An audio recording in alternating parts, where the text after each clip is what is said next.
Okay, we got a couple of errors here. That's just because the agent node is looking for an FBX which is not there.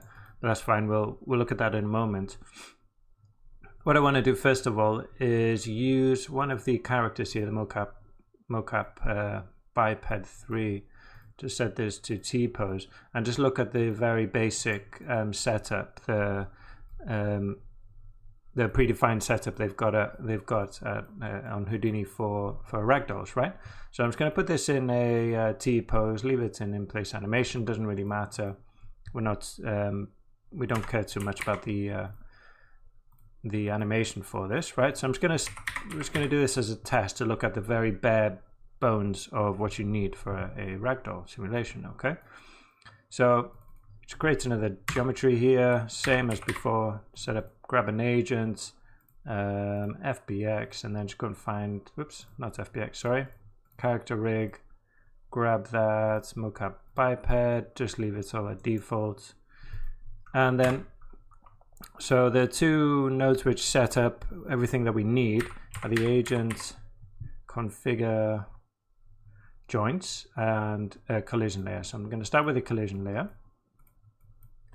Okay, and then in here, the reason I'm doing it with this character is because we've got this preset in here, and there you can see the collision layers pop up, and then I can drop an agent, configure, joints, drop that in, turn that on, and the same here, we've got a preset for this guy, and there you see the cone twist constraints set up.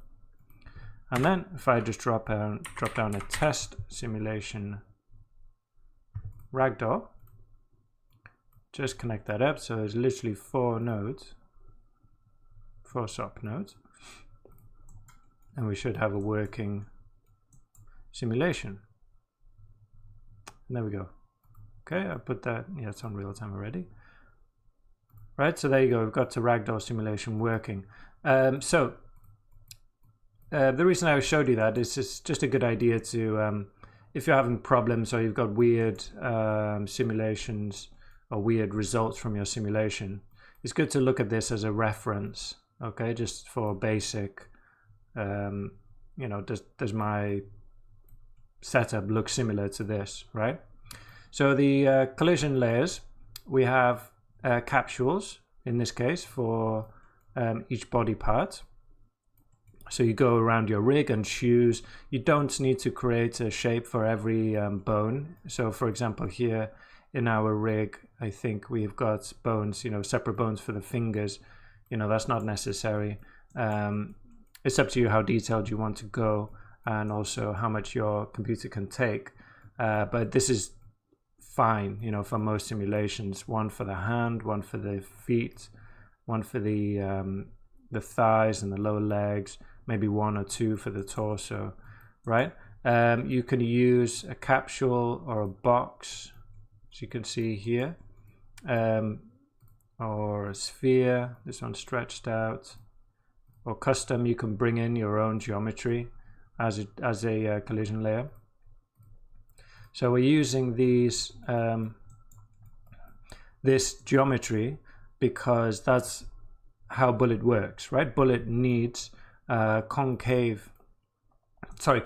geometry to work well. It can work with concave geometry, but it's generally recommended not to do that. So it works well with these kind of very simple convex shapes. And the idea, just like when working with ABD, with fractures, you generate an approximation of your geometry, simulate that. It will run quickly. You can run iterations and cleanly, and then apply the animation to your geometry.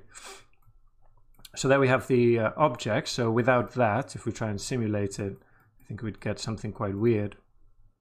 You see it all kind of falls apart. So that's what it looks like when, you know, your constraints or your collision geometry is not set up properly. You get this weird stretching going on. Okay, so to hold those together, we build our constraints here, and we can visualize them. If I press W, it's easier to see.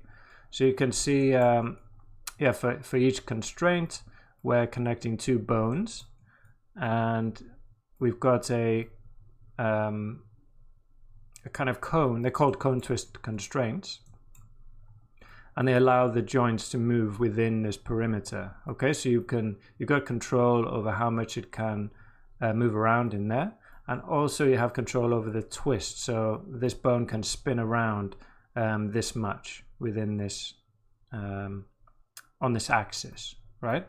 So that's perfect for setting up joints, right? Because for something like the elbow, you want it to only be able to rotate on one axis, and maybe not spin around at all. Like here, the hand or the wrist here will have a bit more and be able to spin a little bit as well. Okay, and so you can do it like this. You can also, if you notice here on the configure joints, you have create limits for collision layer.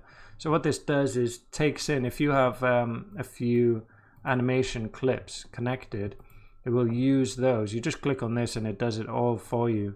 It will use the animation clips to set your constraints for you, basically, which is quite handy.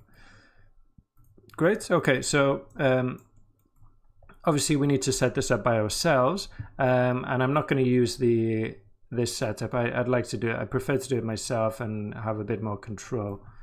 Okay, so we'll do that in the next video.